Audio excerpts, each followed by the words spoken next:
¿Qué tal? Me tocó hablar de seguridad y quería decir que sabemos todos que los monopolios artificiales son malos.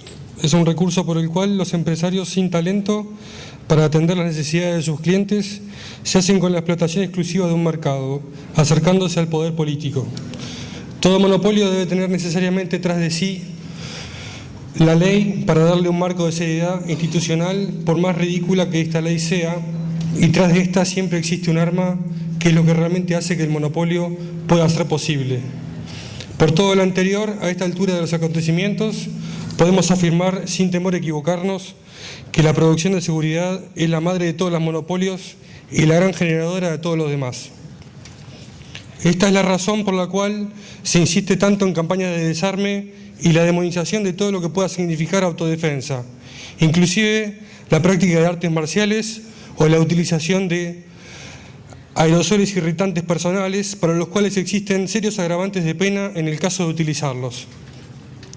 Por eso este monopolio es tan celosamente atesorado por los gobiernos, para que no tenga ningún foco de resistencia por el cual la gente, llegado el caso, pueda darse cuenta de que existirían muchas mejores y más baratas maneras de proveerse seguridad para ellos mismos y para sus seres queridos.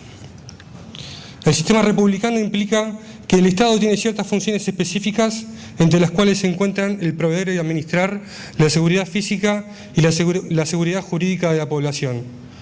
¿Qué puede hacer uno cuando al Estado, al que se le reconoce la administración de estas funciones tan indispensables para una convivencia pacífica, atenta contra uno no atendiéndolas? ¿Qué puede hacer uno cuando peticionar ante las autoridades se ha convertido en un camino tortuoso, imposible de recorrer? ¿Qué puede hacer uno cuando ese mismo Estado que no cumplió con su parte nos despojó de todo mecanismo posible de autodefensa? Se puede hacer poco realmente, pero al menos se debe señalar el exceso sin descanso ni excepción. Se debe insistir en la municipalización de las fuerzas policiales para que la contraprestación del servicio sea mesurable, con una clara rendición de cuentas y de inmediata comprobación, reduciendo el ámbito de acción de la Policía Federal y la provincial a funciones jurisdiccionales indelegables dentro de un esquema federal de gobierno. Se debe sostener el derecho a la defensa propia de la población y bregar por desregular la posesión y portación de elementos para la autodefensa. Se debe insistir en que si realmente existe un contrato social, este no es unilateral, sino que obliga a ambas partes a cumplir con su parte contractual. Y la ciudadanía debería pagar impuestos si y solo si el gobierno le provee seguridad en defensa de sus derechos de un modo satisfactorio. Se debe autenticar y generalizar la resistencia fiscal organizada como un medio de reclamo válido ante un gobierno que no cumple con la contraprestación del pago.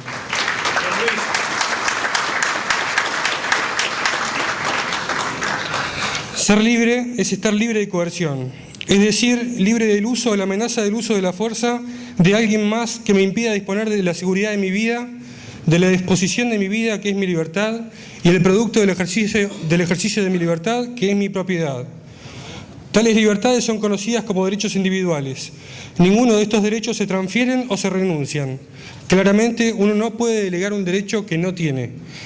Y los gobiernos se instalaron exclusivamente para protegerlos y garantizarlos, y no para otra cosa. Lo que subyace a estos derechos es que el único uso de la violencia autorizada en una sociedad libre es la defensiva.